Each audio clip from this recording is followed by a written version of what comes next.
Baik, Assalamualaikum warahmatullahi wabarakatuh. Kami dari kelompok 4 akan mempresentasikan tugas besar atau tugas akhir dari mata kuliah perilaku konsumen mengenai rangkuman dari pertemuan ke-9 sampai pertemuan ke-14. Next. Nah, ini adalah anggota-anggotanya. Next. Nah, oke. Jadi, eh, latar belakang dibuatnya ini bertujuan untuk menganalisis bagaimana konsep-konsep perilaku konsumen yang telah dipelajari dari minggu ke-9 hingga minggu ke-14 dapat diterapkan pada perusahaan Apple. Konsep-konsep ini meliputi beberapa hal. Yang pertama akan saya bahas yaitu minggu ke-9 tentang membeli, menggunakan, dan membuang.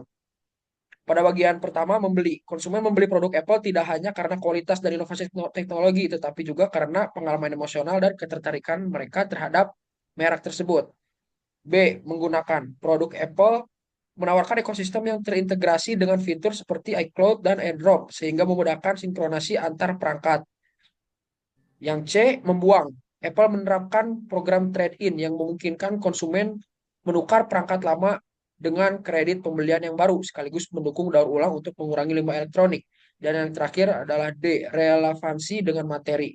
Siklus konsumsi produk Apple menunjukkan bahwa konsumen mencari pengalaman dan nilai emosional, bukan sekedar fungsi. Apple juga membantu konsumen mengekspresikan identitas diri yang mencerminkan teknologi, efisiensi, dan keberlanjutan. Next. Lalu pada minggu ke-10 ada identitas dan diri. Produk Apple menjadi simbol status sosial dan gaya hidup modern, memungkinkan konsumen mengekspresikan identitas diri. Desain premium yang minimalis membuat pengguna bangga, terutama di ruang publik. Apple diasosiasikan dengan kreativitas, inovasi, dan nilai progresif, sehingga diminati profesional kreatif, dan generasi muda. Media sosial memperkuat citra ini melalui influencer yang memamerkan produk Apple. Relevansinya dengan materi, Apple memosisikan produknya sebagai simbol identitas yang memungkinkan konsumen mengekspresikan nilai dan aspirasi mereka melalui konsumsi. Next. Lalu di minggu 11 ada kepribadian, nilai, dan gaya hidup. Konsumen Apple cenderung inovatif, terbuka terhadap perubahan, dan menghargai efisiensi serta kualitas. Mereka adalah early adopter yang tertarik pada teknologi baru dan desain estetis yang intuitif. Komitmen Apple terhadap keberlanjutan, seperti inisiatif netralitas karbon, menarik konsumen yang peduli terhadap isu lingkungan. Gaya hidup konsumen Apple dinamis dan serba digital, membutuhkan perangkat yang mendukung produktivitas, kreativitas, dan hiburan integrasi produk dengan layanan seperti Apple Pay dan Apple Health yang memperkuat relevansi Apple dalam kehidupan modern. Relevansinya dengan materi, kepribadian, nilai, dan gaya hidup mempengaruhi pilihan konsumen. Apple berhasil memenuhi kebutuhan dan aspirasi konsumen dengan produk yang mendukung identitas mereka, memperkuat loyalitas merek, dan mendorong pembelian berulang. Baik, selanjutnya pada minggu ke-12 yaitu identitas sosial dan budaya. Pengaruh budaya dan nilai sosial pada konsumen Apple. Faktor budaya dan nilai sosial mempengaruhi penggunaan produk Apple yang mencerminkan modernitas, efisiensi, dan keberlanjutan. Produk seperti iPhone, MacBook menjadi simbol kemajuan teknologi dan gaya hidup digital yang dinamis. Selanjutnya, peran kelompok sosial dalam pembelian. Keluarga. Apple dianggap aman dan andal, sering dipilih untuk kebutuhan bersama seperti pembelajaran atau komunikasi. Selanjutnya pada teman atau dan komunitas, rekomendasi teman dan norma komunitas, terutama di industri kreatif, memperkuat keputusan pembelian. Lalu selanjutnya, influencer dan selebriti. Strategi pemasaran Apple memanfaatkan influencer dan selebriti untuk mempromosikan produk sebagai simbol prestis dan gaya hidup. Lalu yang terakhir, relevansi dengan materi. Pilihan konsumen mencerminkan identitas sosial dan budaya mereka. Apple berhasil menarik konsumen melalui nilai inovasi dan konektivitas sambil memanfaatkan pengaruh kelompok sosial untuk memperkuat loyalitas merek. Lalu selanjutnya pada minggu ke-13, pengaruh kelompok dan kelas sosial. Kelompok referensi seperti teman dan keluarga mempengaruhi keputusan pembelian melalui dorongan sosial dan rekomendasi, menciptakan tekanan untuk tetap relevan. Kelas sosial juga memainkan peran penting dengan kelas atas memilih produk premium untuk menunjukkan status, sementara kelas menengah memilih opsi lebih terjangkau tanpa kehilangan akses ke ekosistem Apple. Produk Apple lebih populer di kalangan kelas menengah atas dan atas karena nilai prestis dan eksklusivitasnya. Pengaruh teman sebaya, terutama di generasi muda, memperkuat posisi Apple sebagai simbol modernitas dan konektivitas. Lalu relevansi dengan materinya yaitu kelompok preferensi dan kelas sosial mempengaruhi pembelian sebagai cara mengekspresikan identitas sosial. Apple memanfaatkan ini dengan memposisikan produknya sebagai simbol status dan konektivitas, menarik segmen pasar yang lebih luas, dan menciptakan loyalitas merek. Selanjutnya ada integrasi pengetahuan pada bagian budaya. Yang pertama itu ada pengaruh budaya dan nilai sosial pada konsumen Apple, yaitu tren budaya seperti minimalisme, mendukung desain elegan dan sederhana. Produk Apple menjadikan pilihan utama bagi konsumen yang mengutamakan estetika modern di kalangan profesional kreatif. MacBook dan iPad dianggap sebagai simbol inovasi dan efisiensi budaya kerja fleksibel juga meningkatkan popularitas produk Apple yang mendukung produktivitas lintas platform seperti melalui iCloud. Selanjutnya itu ada tren budaya digital dan globalisasi.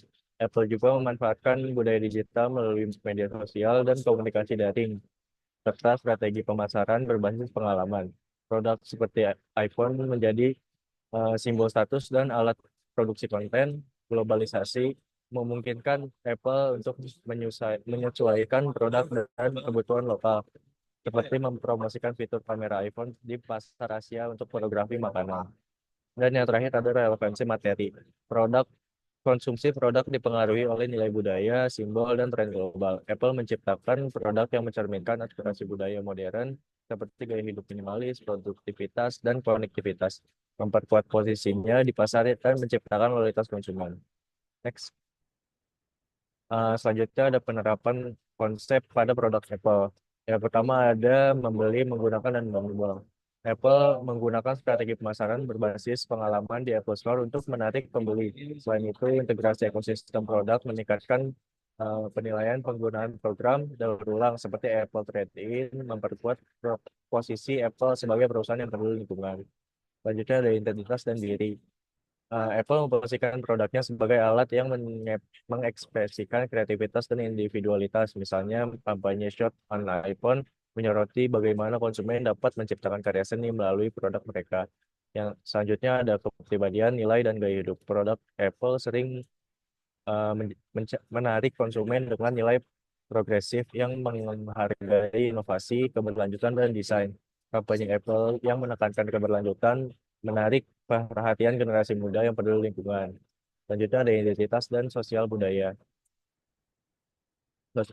Apple menggunakan produk budaya global untuk memperkuat posisinya sebagai pemimpin pasar teknologi di beberapa pasar. Produk yang mereka luncurkan dengan fitur yang disesuaikan dengan kebutuhan lokal seperti kalender khusus dan aplikasi bawaan. Selanjutnya ada pengaruh kelompok dan kelas sosial. Strategi pemasaran Apple sering melibatkan influencer teknologi untuk mempengaruhi kelompok preferensi. Selain itu, harganya yang premium menjadikan produk yang identik dengan kelas sosial tertentu. Dan yang terakhir ada budaya, yaitu Apple menghadapi strategi eh, pemasaran mereka dengan tren budaya global seperti pemasaran digital, video kreatif di media sosial, dan kolaborasi dengan seniman lokal untuk meningkatkan daya tarik produk mereka di pasar internasional.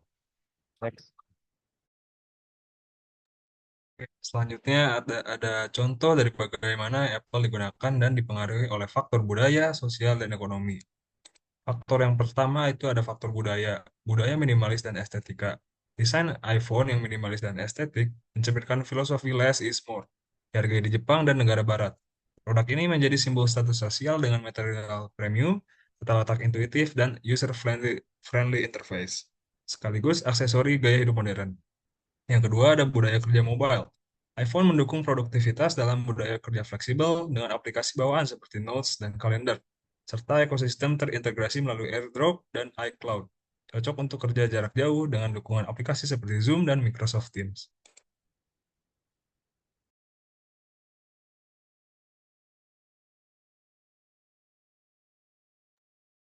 Selanjutnya itu ada faktor sosial. Eh, Yang pertama, status sosial di negara berkembang. iPhone menjadi simbol status, mencerminkan kemapanan finansial dan gaya hidup premium. Kepemilikan iPhone diasosiasikan dengan kesuksesan dan eksklusivitas, diperkuat oleh penggunanya dalam lingkungan profesional dan tren global. Yang kedua ada komunitas dan gaya hidup. Apple membangun komunitas loyal yang terhubung melalui pengalaman pengguna dan media sosial. Pengguna memamerkan fitur seperti mode sinematik dan fotografi berkualitas tinggi, menciptakan daya tarik sosial yang memperkuat loyalitas serta keputusan pembelian. Next.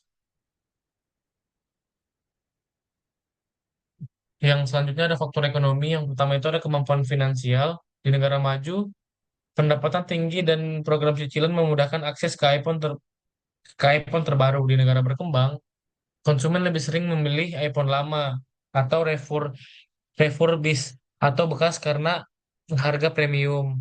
Yang selanjutnya ada perekonomian digital. iPhone mendukung transaksi digital seperti Apple Pay di negara maju. Di negara berkembang, perangkat ini digunakan untuk e-commerce, pembayaran QR, dan aplikasi ride-hailing, mendukung aktivitas ekonomi modern. Next.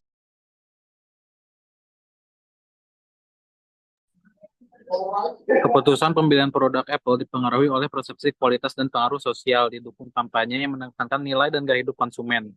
Desain premium dan peluncuran megah menjadikan produk Apple menjadi simbol dari modernitas dan status sosial. Pengalaman pembelian di Apple Store dan ekosistem terintegrasi seperti iCloud dan Apple Music memberikan kenyamanan dan hiburan. Loyalitas pelanggan juga diperkuat dengan program daur ulang yang mendukung gaya hidup ramah lingkungan, guna menjaga relevansi merek di pasar global. Next slide. Untuk insight akhirnya, Apple menciptakan loyalitas konsumen melalui pengalaman yang premium dan ekosistem yang unik. Produk Apple menjadi simbol status modern, relevan bagi milenial dan Gen Z, juga komitmen pada keberlanjutan, ditegaskan lewat inovasi yang ramah lingkungan dan juga adanya program daur ulang. Selanjutnya ada rekomendasi. Apple dapat memperluas program keberlanjutan dengan insentif daur ulang dan komunikasi inisiatif lingkungan yang lebih efektif.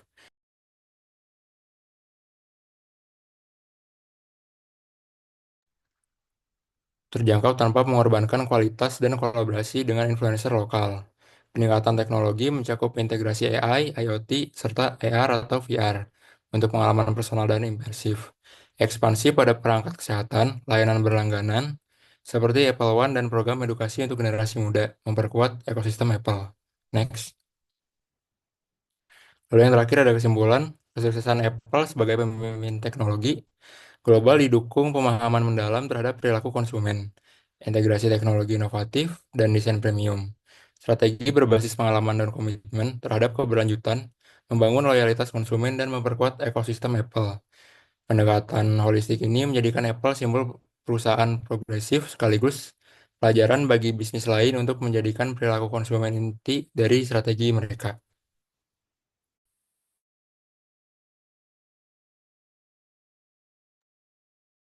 Baik, sekian presentasi dari kelompok kami. Mohon maaf bila ada salah kata. Wassalamualaikum warahmatullahi wabarakatuh.